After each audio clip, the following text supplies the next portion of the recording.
ఇక జగన్ తిరుమల పర్యటన నేపథ్యంలో హై టెన్షన్ వాతావరణం నెలకొంది. డిక్లరేషన్ ఇవ్వాల్సిందేనంటూ హిందూ సంఘాలు డిమాండ్ చేస్తున్న పరిస్థితి కనిపిస్తోంది. ఇన్పుట్ ఇన్ఛార్జ్ శ్రీహరి అందిస్తారు. శ్రీహరి. లక్ష్మీదుర్గ, తిరుమల శ్రీవారి సంబంధించినటువంటి లడ్డూలో ఏదైతే నెయ్యి సంబంధించినటువంటిది కల్తీ అయినటువంటి విషయం, దీనికి సంబంధించి రాష్ట్ర ముఖ్యమంత్రి చంద్రబాబు నాయుడు నెయ్యిలో కల్తీ అయినటువంటి అనేక పదార్థాలు, ప్రధానంగా కూడా దీంట్లో జంతువులకు సంబంధించినటువంటి కొవ్వు అవశేషాలు కూడా ఉన్నాయనేటువంటి ల్యాబ్ రిపోర్ట్ బయటపెట్టినప్పటి నుంచి సో తీవ్రమైనటువంటి దుమారం రేగుతోంది. భారతదేశ వ్యాప్తంగానే కాదు, ప్రపంచ వ్యాప్తంగా కూడా ఆ దేవుదేవుని మహాప్రసాదమైనటువంటి లడ్డు అంశం పైన చర్చకొస్తోంది. ప్రధానంగా ఇటు శ్రీవారి భక్తులు కావచ్చు, అలానే హైందవ సంఘాలు, స్వామీజీలు, అనేక మంది పీఠాధిపతులు వీరందరూ కూడా ఈ అంశం పైన బగ్గుమంటున్నారు. ఖచ్చితంగా దీనిపైన దోషులను శిక్షించాలని చెప్పి గత కొద్ది రోజులుగా ఆందోళన సాగుతున్నటువంటి పరిస్థితి. ఇదే తరుణంలో ఏదైతే ఈ లడ్డూ ప్రసాదానికి సంబంధించి కల్తీ నెయ్యి వాడారు అనేటువంటి అంశం తెర మీదకి వచ్చిన తర్వాత ఆత్మరక్షణలో అప్పటి ప్రభుత్వం, వైఎస్ఆర్సీపీ ప్రభుత్వం కావచ్చు, ముఖ్యంగా టీటీడీ చైర్మన్లుగా పనిచేసినటువంటి సుబ్బారెడ్డి, బొమ్మన కరుణాకర్ రెడ్డి వీరందరూ కూడా ఆత్మరక్షణలో ఇప్పటికే దీనికి సంబంధించి కూడా కౌంటర్లు ఇవ్వడం కావచ్చు, కొన్ని ఆలయాల్లో పూజలు చేయడం, ఇలాంటివన్నీ వ్యవహరిస్తూ వస్తున్నారు. సో మరోవైపు ధర్మారెడ్డిని అందరూ కూడా ఎందుకు ఆయన బయటకు రావట్లేదు, మాట్లాడడం లేదు, ఆయన ఏం చేస్తున్నారు అనేటువంటి ప్రశ్నలు కూడా వస్తున్నాయి. అయితే అప్పుడు పాలక మండలి దీనికి సంబంధించి ఎవరు ఆమోదించారు, ఎలాంటి నిర్ణయాలు తీసుకున్నారు, ప్రధానంగా ఏదైతే రివర్స్ టెండరింగ్ ద్వారా ఇది చేపట్టినటువంటి విధానంలో జరిగినటువంటి పొరపాట్లు, లేకపోతే అక్రమాలు, లేకపోతే దీని వెనక దాగి ఉన్నటువంటి ప్రతి అంశాన్ని కూడా బయట పెట్టాలని చెప్పి, దీనిపైన చర్యలు తీసుకోవాలని చెప్పి డిమాండ్ వ్యక్తం చేస్తున్న పరిస్థితి. సో ఇలాంటి తరుణంలోనే ఏదైతే అప్పటి ముఖ్యమంత్రి, ప్రస్తుతం వైఎస్ఆర్సీపీ అధ్యక్షుడు జగన్ కూడా తిరుమలకు పర్యటనకు వస్తున్నారు. ఆయన శ్రీవారి దర్శనానికి వస్తున్నారు. రేపు ఉదయం శ్రీవారిని దర్శనం చేసుకునేందుకు ఇవాళ సాయంత్రమే తిరుపతికి చేరుకుని అక్కడి నుంచి కూడా తిరుమలకు వెళ్లబోతున్నారు. తిరుమలకు వెళ్తున్నటువంటి నేపథ్యంలో ఆయన తిరుమలలో అడుగుపెట్టే అర్హత కోల్పోయారని చెప్పి హిందూ సంఘాలు ఒకవైపు నిరసన వ్యక్తం చేస్తున్నారు. అడ్డుకుంటామని చెప్పి నిన్నటి నుంచి కూడా కొంతమంది తిరుపతిలో ఉండి అక్కడ నిరసనలు తెలియజేస్తున్నారు. ఇంకొక వైపు కూటమి నేతలు కూడా ఖచ్చితంగా జరిగినటువంటి తప్పును ఒప్పుకోవాలని చెప్పి డిమాండ్ చేస్తున్నారు.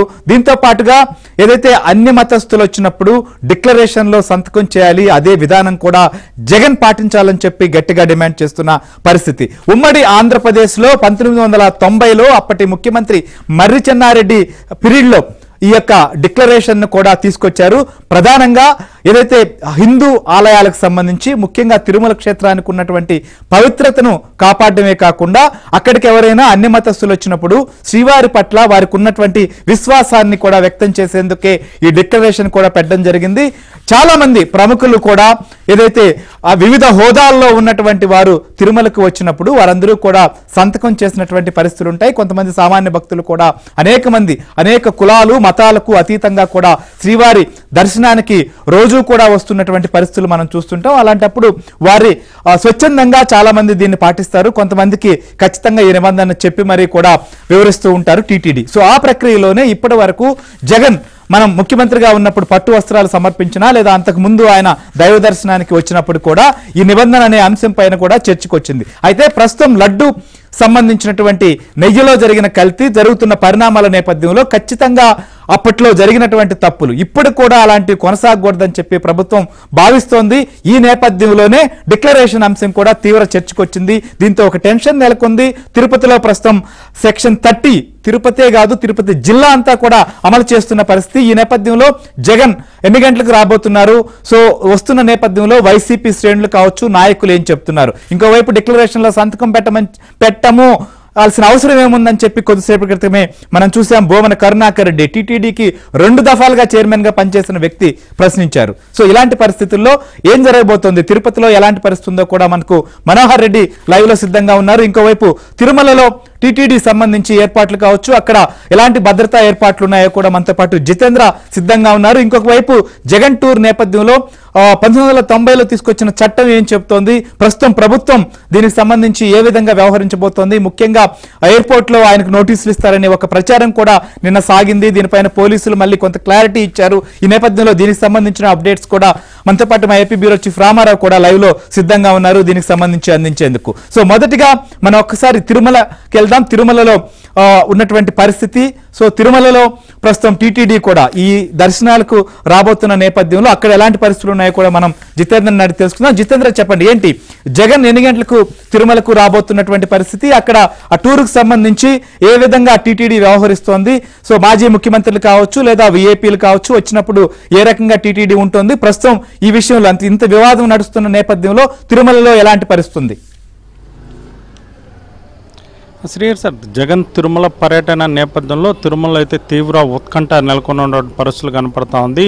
ఈ సాయంత్రం 6:30 గంటలకు జగన్ రేణుగుంట విమానాశ్రయానికి చేరుకున్నారు. అక్కడి నుంచి రోడ్డు మార్గాన 7:30 గంటలకి తిరుమలకు చేరుకున్నారు. తిరుమలలో జగన్ రాక సందర్భంగా ఇప్పుడే టీటీడీ ఆయనకి ప్రోటోకాల్ ప్రకారం రచనా గెస్ట్ హౌస్లో కూడా ఆతిథ్యం ఇచ్చేందుకు కూడా ఏర్పాట్లు చేసింది. ఇక్కడ ఆయన రాత్రికి కూడా బస్ చేయనున్నారు. ఈ రాత్రికి తిరుమలలోనే బస్ చేయనున్నటువంటి జగన్ రేపు ఉదయం 10:30 గంటల సమయంలో స్వామివారిని దర్శించుకోనున్నారు. అయితే జగన్ హైందవేతరుడు అన్న నేపథ్యంలో జగన్ ఖచ్చితంగా కూడా డిక్లరేషన్ సమర్పించాలని చెప్పి ఇప్పటికే హిందూ సంఘాలు, పలువురు పీఠాధిపతులు, మఠాధిపతులు, అలాగే బీజేపీ నాయకులు, అలాగే కూటమి నాయకులంతా కూడా ఇప్పటికే ఖచ్చితంగా టీటీడీ డిక్లరేషన్ స్వీకరించాలని చెప్పి కూడా వాళ్ళు విజ్ఞాపనం చేస్తున్నటువంటి పరిస్థితుల నేపథ్యంలో ప్రస్తుతం తిరుమలకు వచ్చినటువంటి జగన్ స్వామివారిని దర్శించుకునే సమయంలో డిక్లరేషన్ సమర్పిస్తారా లేదా అన్నది ఇప్పుడు తీవ్ర ఉత్కంఠను కూడా నెలకొల్పుతా ఉంది. రేపు ఉదయం స్వామివారిని దర్శించుకునేటటువంటి సమయంలో వైకుంఠం క్యూ కాంప్లెక్స్లోకి వెళ్ళేటటువంటి సమయంలోనే జగన్ డిక్లరేషన్ సమర్పించాల్సినటువంటి పరిస్థితి ఉంది.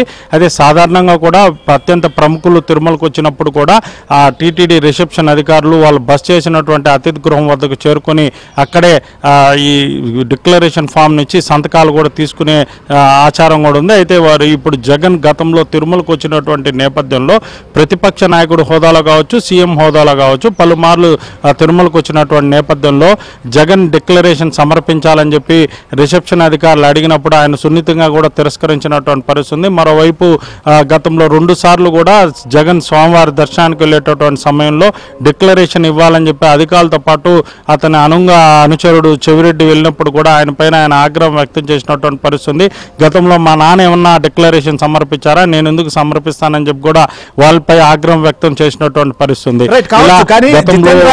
అధికారంలో జరిగినటువంటి పరిణామాలు లేదా అప్పట్లో ముఖ్యమంత్రి హోదాలో వచ్చినప్పుడు వారిని సంబంధించి ప్రశ్నించినటువంటి పరిస్థితులు ఉండకపోవచ్చు. కానీ ఇప్పుడు తిరుమల పవిత్రత గురించి ముఖ్యంగా ఇప్పటికే అపచారం జరిగిందని చెప్పి అలా ఇళ్లల్లో ఆలయాల్లో కూడా మనం చూసాం, చాలా మంది పూజలు చేశారు, ఇప్పటికీ కూడా దీక్షల్లో ఉన్నటువంటి పరిస్థితి ఉంది. ఇలాంటి నేపథ్యంలో సో తిరుమల పవిత్రత కావచ్చు లేదా అక్కడ ఉన్నటువంటి నిబంధనలు కూడా పాటించాల్సినటువంటి పరిస్థితి ఉంది అనేటువంటి డిమాండ్ వ్యక్తమవుతోంది. సో ఇలాంటి పరిస్థితుల్లో టీటీడీ అధికారులు ఖచ్చితంగా ఆయన దృష్టికి తీసుకుపోవాల్సినటువంటి పరిస్థితి ఉంటుంది. కాబట్టి ఏ రకంగా దీన్ని వ్యవహరించబోతున్నారు? సో మనం చూసాం, ఎందుకంటే కరుణాకర్ రెడ్డి కొద్దిసేపటి క్రితమే ఎందుకు ఇవ్వాలి అనేటువంటి ప్రశ్న కూడా ఆయన ఎదురు ప్రశ్నించినటువంటి పరిస్థితి మీడియా అడిగినప్పుడు కూడా.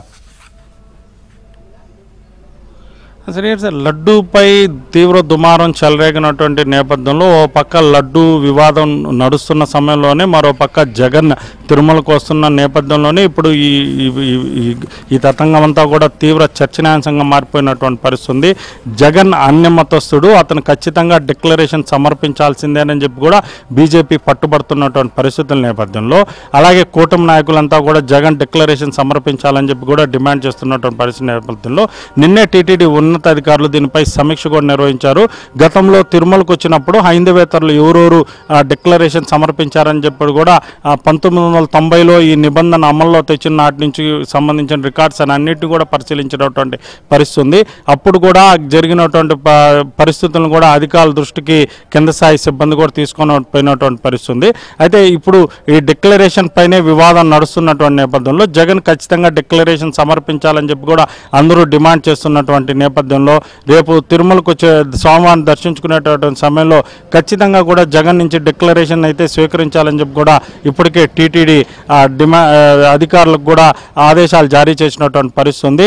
ఆ నేపథ్యంలోనే స్వామివారిని దర్శించుకునేటటువంటి వెళ్లే సమయంలో ఆయన ఏదైతే బస్ చేస్తున్నాడో రచనా గెస్ట్ హౌస్లో అక్కడికే రిసెప్షన్ అధికారులు కూడా ఆ డిక్లరేషన్ బుక్ను తీసుకొని వచ్చి ఆయన నుంచి డిక్లరేషన్ స్వీకరించేందుకు కూడా ప్రయత్నం చేసేటటువంటి పరిస్థితి అయితే ఉంది.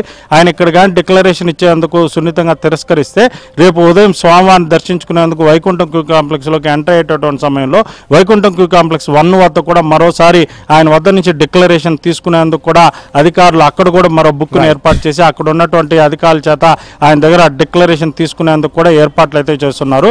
అయితే జగన్ డిక్లరేషన్ పై సంతకం పెడతాడా లేదా అన్నది మాత్రం ఇప్పుడు ప్రస్తుతం తీవ్ర ఉత్కంఠ నెలకొన్నటువంటి పరిస్థితి ఉంది. మరోవైపు అధికారులు కూడా ఆయన డిక్లరేషన్ పై సంతకం పెట్టకుండా తిరస్కరిస్తే ఏం చేయాలన్న దానిపైన కూడా ప్రస్తుతం సమాలోచనలు కూడా జరుపుతున్నటువంటి పరిస్థితి నెలకొని ఉంది. రైట్ జితేంద్ర, మీరు అన్నట్లుగా ఆయన బస్ చేసే రచనా గెస్ట్ హౌస్ దగ్గర కావచ్చు, లేకపోతే వైకుంఠం క్యూ కాంప్లెక్స్ 1 వద్ద కూడా ఏదైతే రిసెప్షన్ దగ్గర ఖచ్చితంగా దీనిపైన అడిగేటువంటి పరిస్థితి ఉంది. ఆ రకంగా కూడా అధికారులు సిద్ధమయ్యారని చెప్పి మీరు చెప్తున్నారు. సో చూద్దాం, ఎందుకంటే ఏ మతానికైనా కావచ్చు లేదా ఒక్కొక్క ఆలయానికి ఒక్కొక్క ప్రత్యేకత, అక్కడ కొన్ని విశ్వాసాలు, కొన్ని తీర్మానాలు, కొన్ని పద్ధతులు, కొన్ని విధానాలు అనేటివి ఖచ్చితంగా పాటించాల్సినటువంటి పరిస్థితి ఉంటుంది. అనాదిగా రావడం వస్తున్నటువంటి ఏదైతే సాంప్రదాయమే కాదు, ఖచ్చితంగా రాష్ట్ర ప్రభుత్వమే ఒక చట్టం చేసింది కాబట్టి రాష్ట్ర ప్రభుత్వాధినేతగా పనిచేసినటువంటి జగన్ దీన్ని గౌరవిస్తారా, లేకపోతే తిరుమల క్షేత్రంలో ప్రస్తుతం పాటిస్తున్నటువంటి విధానాన్ని అనుసరిస్తాడా, ఏం చేయబోతున్నారో కూడా చూద్దాం. ఇంకోవైపు తిరుపతిలో కావచ్చు ఎలాంటి పరిస్థితులు ఉన్నాయి, ప్రభుత్వం దీనికి సంబంధించిన విషయం పైన కూడా